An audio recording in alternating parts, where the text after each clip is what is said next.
ठरलं तर मग या मालिकेच्या येणाऱ्या भागामध्ये आपण पाहणार आहोत की इकडे प्रिया रविराजांना सांगत असते की बाबा आई कशी तरी करते, म्हणजे ती प्रतिमाला वेडं ठरवते आणि ती सांगते आई वेड्यासारखी करते दिवसेंदिवस. त्या दिवशी उपमा आणला पण त्यात उपमाच नव्हता आणि त्या दिवशी ताटामध्ये उपमाच नव्हता आणि तिने काटे ठेवले होते. काटे ठेवले नव्हते, तिने फुलं ठेवली होती. आणि प्रिया सांगते हे मी सगळं पाहिलं, पण ती आईच बोलली की मी हे सगळं पाहिलं तुला बदलताना, काटे बदलताना. आणि मुद्दाम मी ती रविराजांसमोर आई बोल ना कशाला त्या दिवशी मला मारत होती असं बोलायला लागतं. आणि रविराज प्रियाला थांबवत असतात आणि बोलतात येण्यासारखं काय पण करू नकोस. प्रियाच्या त्या हलवण्याने प्रतिमा बेशुद्ध झालेली असते आणि नंतर प्रतिमा शुद्धीवर येते आणि तेव्हा ती बोलते मी तन्वीला कधीच मारलं नाही रविराज. तेव्हा प्रिया बोलते तू का खोटं बोलते, तूच त्या दिवशी मला मारत होतीस. आणि प्रिया बोलते तू सायलीलाच मुलगी मानतेस आणि तू मला कधी मुलगी मानत नाहीस आणि तुला सायलीनेच तुझ्या डोक्यात भरलं की मी तुझी मुलगी नाही. आणि प्रिया सांगते दोष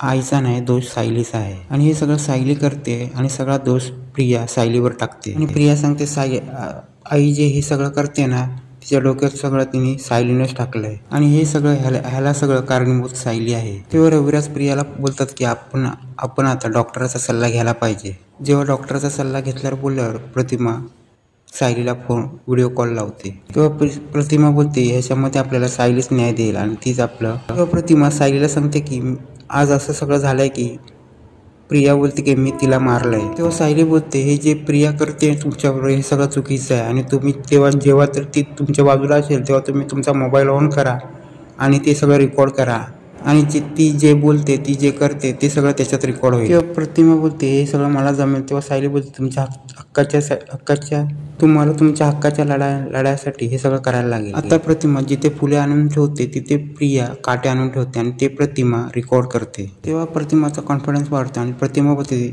त्या दिवशी पण प्रियाने असंच केलं होतं आणि आता परत ती असंच करते.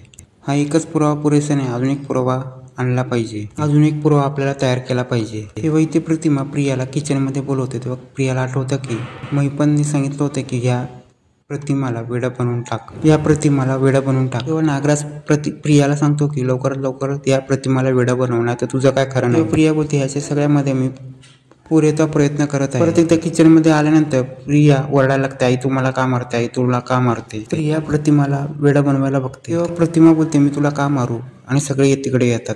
तेव्हा पूर्णाई बोलते मला वाटत नाही की प्रतिमा प्रियाला अशी मारेल. तेव्हा रविराज बोलते मागच्या वेळी पण प्रतिमाने असंच केलं होतं, पण त्यावेळी तिने मोबाईलमध्ये रेकॉर्ड केलं होतं आणि ते मी पाहिलं आणि हे सगळं खोटं होतं. आणि रविराज काय बोलत नाही, त्यांना माहित असतं की प्रिया हे सगळं खोटं करते, खोटारडेपणा करत आहे. तेव्हा सायली येते आणि सांगते सगळ्यांना की प्रतिमाला प्रिया वेडं बनवते. तेव्हा पूर्णाई बोलते काय बोलतेस तू. तेव्हा प्रतिमा सांगायला लागते मी हे सगळं कळल्यानंतर मी डॉक्टरकडे गेले. तेव्हा डॉक्टरांनीच मला सांगितलं हे सगळं होऊ शकत नाही, कारण की प्रतिमा असं काही करू शकत नाही. डॉक्टर सांगते की या सगळ्यामध्ये तुम्ही व्हिडिओ बनवा. हे सगळं ऐकून प्रिया गडबडते आणि ती बोलते ह्यांच्यानी माझा व्हिडिओ बनवला की काय. सायली सांगते सगळ्यांना की या सिच्युएशन मध्ये डॉक्टर बोलले की तुम्ही व्हिडिओ बनवत जावा आणि ते व्हिडिओ सगळ्यांना दाखवा आणि हे व्हिडिओ बघितल्यानंतर सगळ्यांना सत्य कळते. तेव्हा प्रतिमा सगळ्यांना व्हिडिओ दाखवते आणि त्या व्हिडिओमध्ये फुलाच्या बदली काटे ठेवताना प्रिया दिसते. त्यानंतर प्रतिमा बोलते मी या दुसऱ्या व्हिडिओमध्ये मी प्रियाला मारताना दिसते काय. आणि मागच्या वेळी मी ताटामध्ये उपमा बनवला पण तो उपमा नंतर गायब झाला आणि त्यानंतर मला दुसऱ्या दिवशी तो डस्टबिन मध्ये दिसला. तेव्हा प्रतिमा बोलते मी हिचं लग्न मोडलं आणि त्याचाच राग धरून ही आता हे सगळं करते. तेव्हा हे सगळं ऐकल्यानंतर प्रियाकडे सगळे रागाने बघतात, कारण की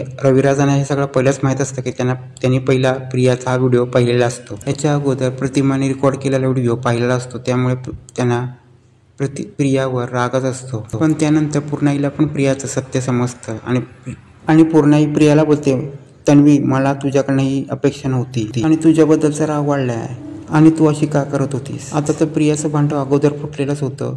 आता पूर्णाई आता पुढे काय ऍक्शन घेणार आहे पुढे पाहणे आता रंजकच होणार आहे. आणि आता प्रियाला कळतं की आता ही म्हातारी पण आता आपल्यावर शक घ्यायला लागली आणि हिचा विश्वास पण आपल्यावर निघत चाललाय. आणि मग आता प्रिया आता पुढचा पण काय खेळ खेळणार आहे पाहणे आता ते पण रंजक होणार आहे.